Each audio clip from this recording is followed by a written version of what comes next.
Hi, welcome back to Marydale Lane. My name is Maddie and today I'm going to be doing some drawing. It's been a long time since I've filmed anything, so I feel a little bit rusty. So I figured why not just ease back into it with something kind of real time, really simple.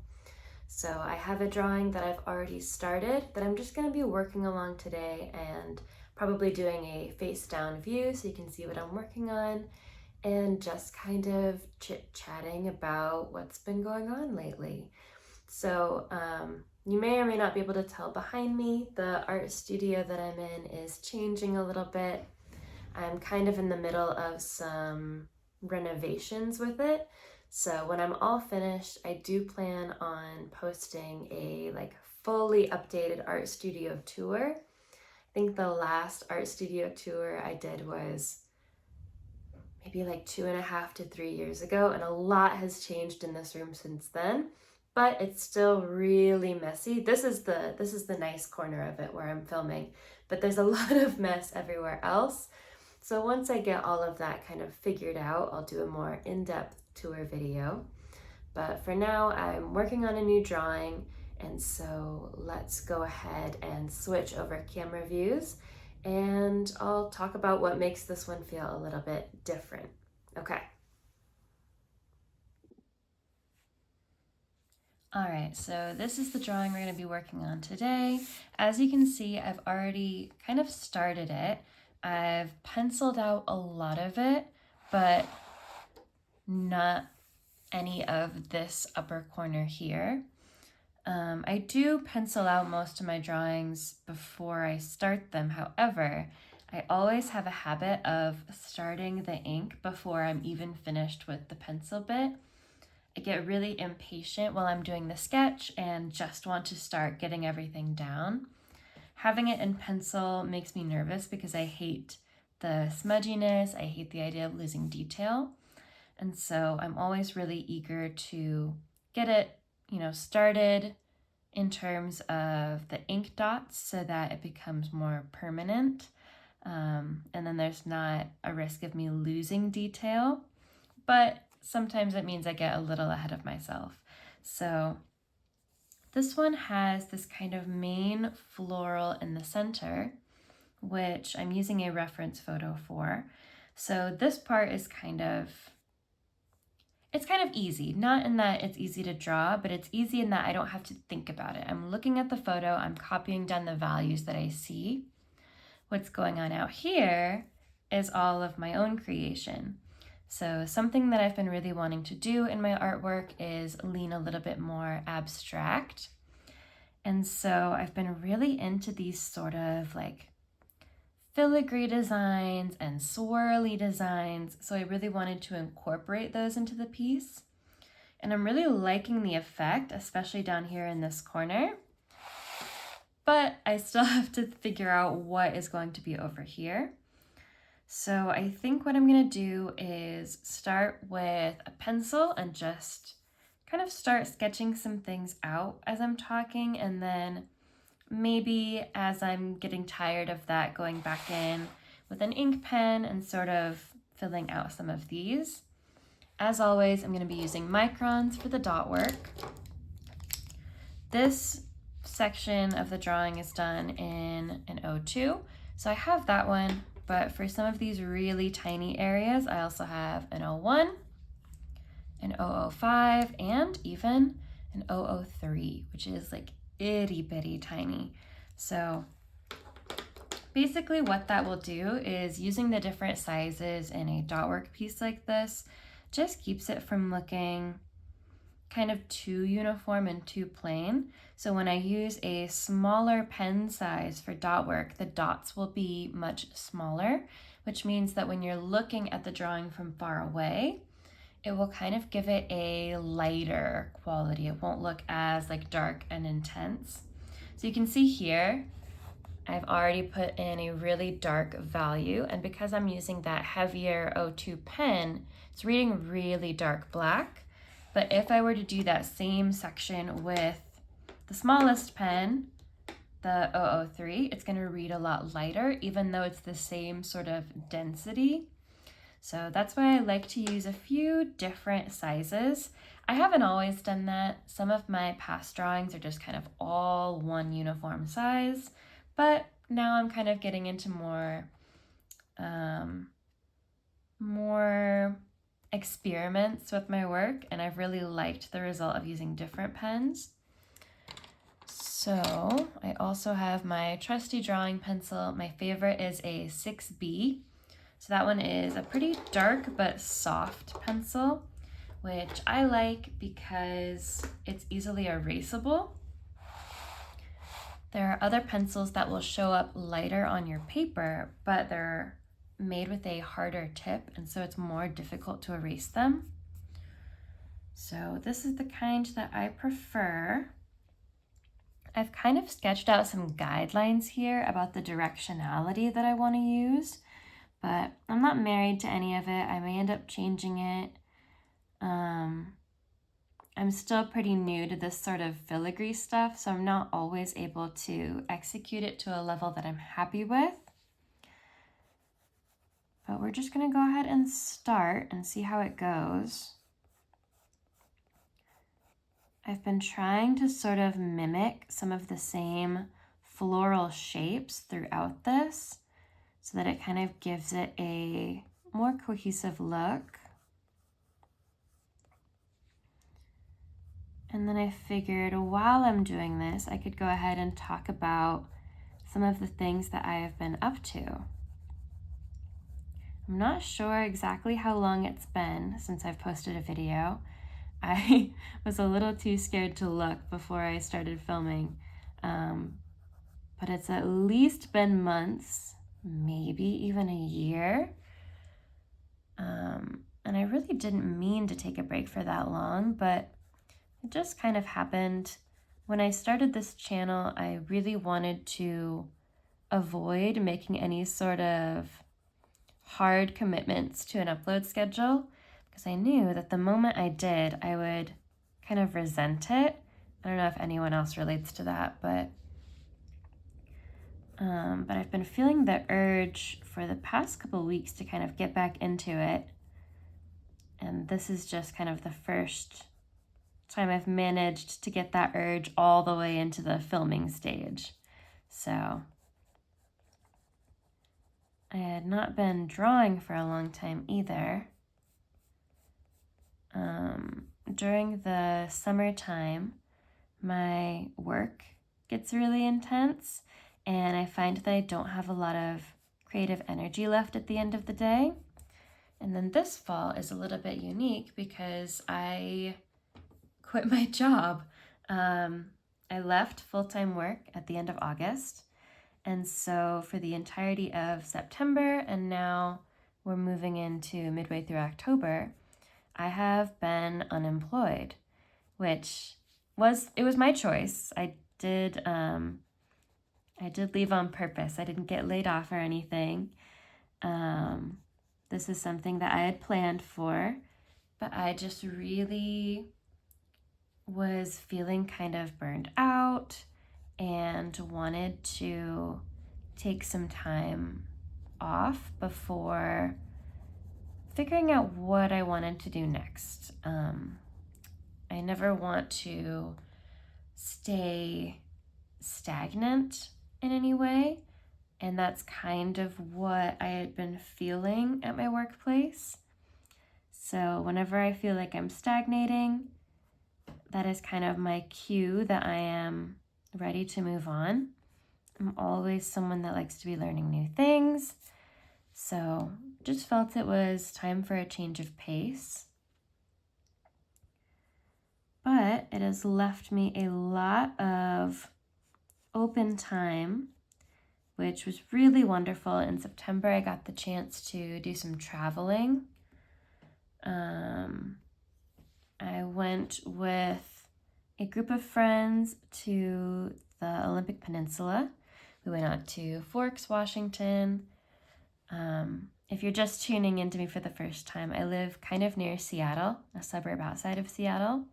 So it was drivable for us to go to Forks, but that was really fun. I hadn't been in a long time. So we were happy that we got to do that. And then towards the end of September, for my birthday, my mom was able to come out and visit, and we went up on a long weekend trip to Victoria up in British Columbia. So that was really, really fun. I'd been once before and had been dying to go back, so very excited that we got a chance to do that. And then since then, I've kind of been doing all sorts of little like touristy things and seeing all these different places that I'd always meant to go to, but then life got busy and I didn't end up making it there. And so now that I've been unemployed, I've just had a lot more time to be able to explore those things. So that has been really, really nice.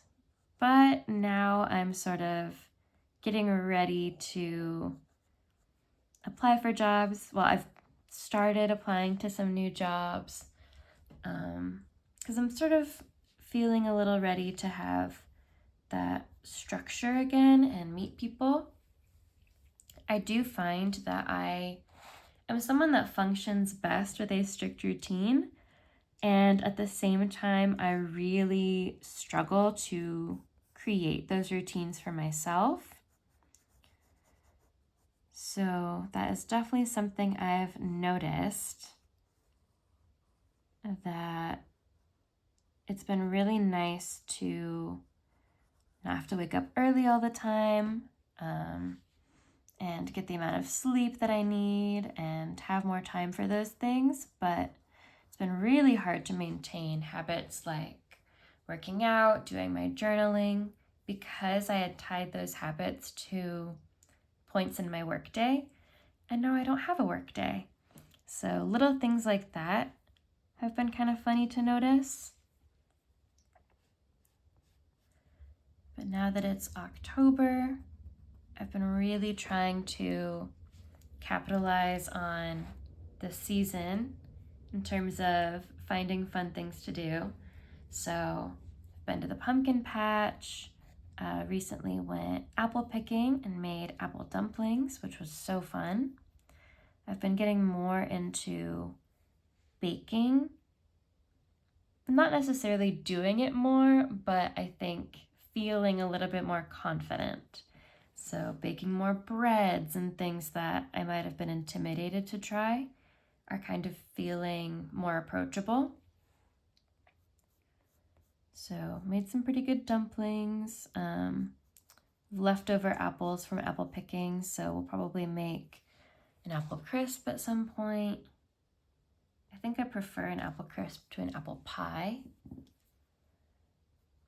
But if you're watching this and you have recommendations for a seasonal fall dessert, or you have one that you make every year, let me know. I would be so curious. Okay, I've added a little bit of structure here and I'm already bored with the pencil, so we're gonna take a break and do some inking. As I'm sure you can tell by the length of this video, we're not going to finish this by any means. These sort of dot work drawings take me hours and hours and hours, but I thought it might just be kind of nice to chit chat, and I don't know, you guys are giving me some company as I draw. And if you're working on a piece too, then maybe I'm giving you some company.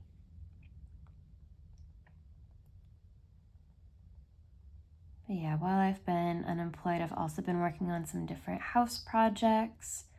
I painted my living room. It's all green. In the art studio, I didn't change the color of the walls. They've been purple for a long time now, but I did repaint the ceiling just because I wasn't very happy with how it looked. So I repainted the ceiling, and then a hobby that I've gotten really into is I have been learning to sew. A friend of mine scored a secondhand sewing machine, and brought it over because I had told her that it could live in the art studio. And originally, I wasn't even going to use it because sewing machines have always really intimidated me. I do enjoy sewing, and I like having the ability to make alterations to my clothes, but in the past, I have always hand sewed alterations. So anytime I needed something hemmed or ripped something, needed to reattach a button, any sort of alteration, I just sewed by hand. And I didn't plan on changing that because I had always heard that sewing machines have this kind of big learning curve, and I just wasn't ready to commit. And then the sewing machine entered my house, and I was kind of like, well, I guess I have it now. Might as well learn how to use it. And luckily, at the time, I had a coworker who's still a good friend of mine who is very adept with a sewing machine. She makes a lot of her own clothes, and so she kindly came over and spent like 4 or 5 hours just teaching me the basics, and we worked on a couple of easy projects together. And then since then, I have really been into it. I've done a couple alterations, and then I've also begun working with clothes patterns. I haven't made a lot of finished items yet, although I did make the dress that I'm wearing, the dress that I just wore in the intro to this video. So I did make that. I'm very proud of it. It's like a sage green corduroy situation. And I've made a skirt. I took in a pair of jeans. They were like wide leg jeans, which just don't really suit me. But at the same time, I have a hard time finding jeans in store that feel like they fit my proportions well. And these jeans fit really well. I just didn't like the cut of them. So I took in the legs and made them more of a tapered jean. And that actually worked way better than expected. And now they're like my most worn pair of jeans this fall. So that's been fun. I'm currently working on a couple pieces for my Halloween costume. I can't remember if I've talked about this in a video before, but a while back, I was given the idea to not do different Halloween costumes each year, but instead work on a project costume. So what that entails is kind of coming up with a basic costume idea that each year you can kind of adapt and change as you learn different skills. So each year you can add more embellishments, more accessories. You can replace some of the pieces as you either save up for new ones or you learn how to make new ones. And so, really liking that idea, I decided that I wanted to make my project costume a witch. So I have sort of this witch costume. This is my first year doing it, so I've only just sort of acquired the basic pieces, but I now have a witch hat, and I'm working on sewing a skirt and then relining? No, that's not really the word. I had a sort of corset style top that I'd thrifted, but it was this bubblegum pink denim, very sort of like 80s wash, but the cut was perfect medievally witchy. And so I wanted to take the structure of that corset top and then put a different fabric on the outside. And so I thrifted some pink velvet that I'm working on affixing to the outside. So I'm trying to match up all the seams so that it still has the same shape and the same structure that I like, but looks a little bit more witchy instead of 80s acid wash. So those are my 2 sewing projects I have going on. And then the rest of the outfit is kind of store-bought. I have this cape that has been an ongoing project of its own that I'm planning on wearing. But yeah, I'm excited to see how it turns out. And then for next year, as my skills develop, I'm planning on adding a belt, maybe some accessories. I want to do some embroidery on the cape, I think.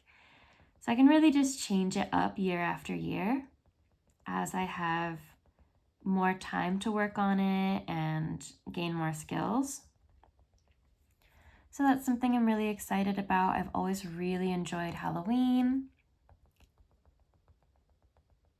But yeah, that's what's been going on with me lately. Again, like I said, I never make promises about any sort of posting schedule, but I do have the intention to revisit this channel more and make some more content. I have been really struggling with kind of the idea that I want to do so many different things, and it makes it hard to really progress in any one area of my life. Like my drawing is one skill, my sewing, my home decorating, my reading list. I have all of these different things I want to accomplish, and it makes it really hard to just commit and focus on one. And so I kind of thought, if I'm going to be doing all of these different endeavors, because the truth is that I don't want to give any of them up. So I thought, well, if I'm going to be doing all of them anyway, maybe my one sort of consistent thing about it will be posting on YouTube. So maybe every time I'm doing whatever, needle felting or doing another wood staining project, maybe I'll just film it, and in that way I will still be progressing like one of my goals really consistently, which is to be posting more on YouTube. And so what I'm saying is, if you're going to stick around, you can be prepared for a wider variety of content appearing on this channel. Not only drawing videos, but I think it would be really fun to attempt to film my sewing process, or maybe even some other types of videos that I watch but have never been brave enough to make, like thrift haul videos or fashion videos or something like that. So if any of those are piquing your interest, please let me know. And yeah, I'm excited to give it a shot. Although, man, editing this video is going to be rough because I'm going to have to like relearn how to use my editing software. I feel so rusty. But I'm happy to be back. Thank you so much for joining me for this. I can see on my timer that I've been filming and drawing and talking your ear off for a little over 20 minutes. So I think I'm gonna go ahead and call it here. But if you made it all the way to the end, thank you so much for sticking around. Yeah, thank you so much for watching. Thank you for keeping me company. I hope maybe I kept you company while you were doing something boring or maybe something fun. But thanks for stopping by, and I'll see you in the next one. Bye!